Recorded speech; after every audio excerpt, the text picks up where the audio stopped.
تقدیر د هغو خلکو ملګرتیا کوي څوک چې د مایوسیو په تیارو کې د امید ډېوې بلې ساتي.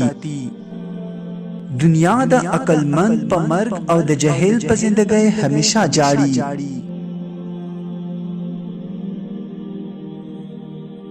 په دنیا کې غټ حسن د هغې کس دی د چا چې اخلاق ښایسته وي. برداشت د زندګۍ یو غټ اصول دی.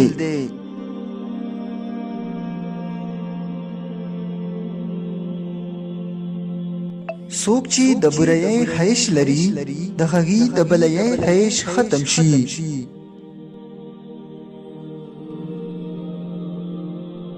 تنهایی د احمق لپاره قیدخانه ده او د عالم لپاره جنت دی. د تجربې نه بغیر کتابي علم ړوند دی.